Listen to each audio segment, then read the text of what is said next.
I heard on X that GLM 5.2 was trained according to this paper, and this is from Tsinghua University. So I feel like GLM 5.2 was trained this way. So this is post-training reinforcement learning reasoning. And let's see this new method. One of the biggest problems usually in reasoning post-training is, well, you let the model answer the question, but you let the model answer it, for example, 8 times. And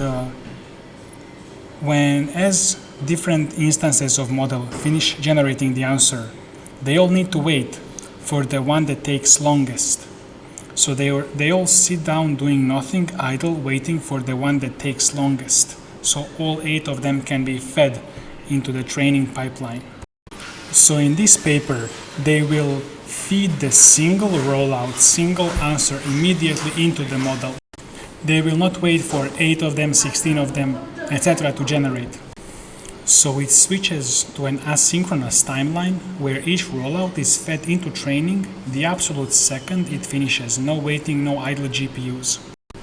But there are some problems. Why were people not doing this previously? It's because single rollout, asynchronous architecture usually cause extreme training instability or policy lag. So the policy that generated data could be a bit different than the policy that's currently learning from this based on this generated example. So you see the problem here. The initial idea is to have some policy is the model. To model generate some sample and then learn based on if that sample is good or not. However, because of this architecture, this model may have already changed. So now it's learning from the previously generated sample that it didn't even generate. It's being judged on that sample as if it generated it, but it didn't. So that's one of the issues. So there are multiple methods in dealing with this in this paper. First of all, if the policy is too different, the policy that generated is too different from the current policy that's being updated, then it will simply not be updated by those tokens. Those tokens will be masked out. We can see here on figure 2 that GRPO is going to wait for all 8 answers to be generated. It will not start training until all 8 are generated. First, we need to understand that generating text is slow, evaluating text is incredibly fast. So if you are generating 1,000 tokens, you need to do entire forward pass 1,000 times to generate the next word, the next word, the next word.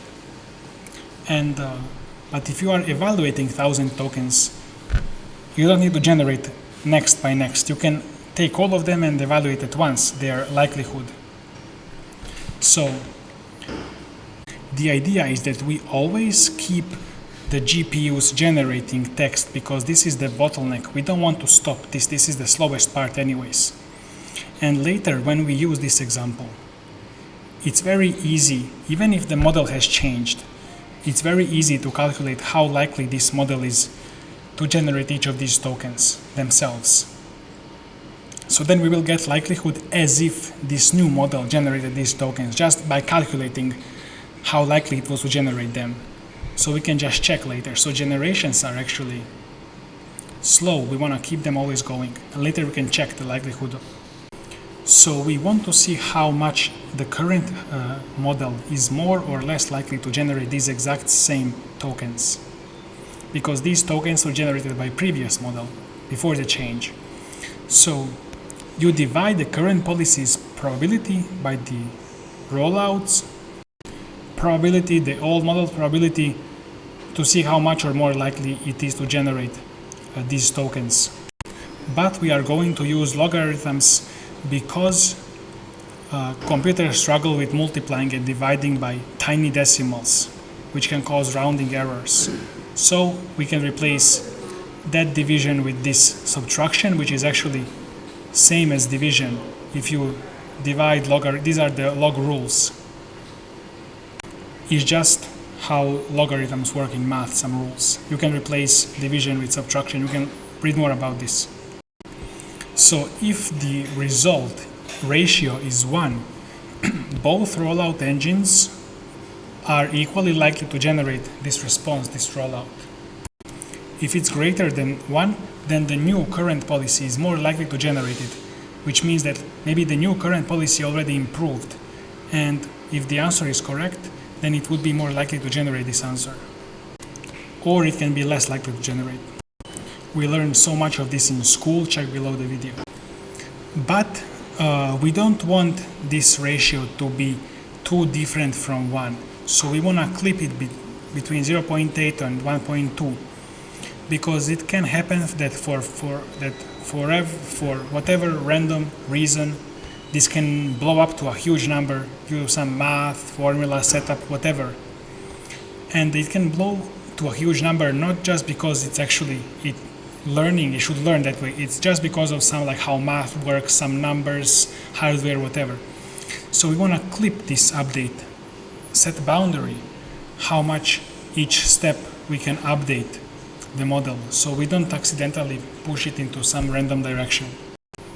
So this paper is, first of all, it's gonna have the bounds that are 1 minus some number and 1 plus some number.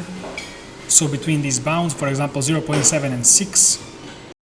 But there is one important difference to PPO and other algorithms, because PPO, if the boundary is 6, but ratio goes above 6, PPO will just make it 6, we just make it the maximum, the boundary.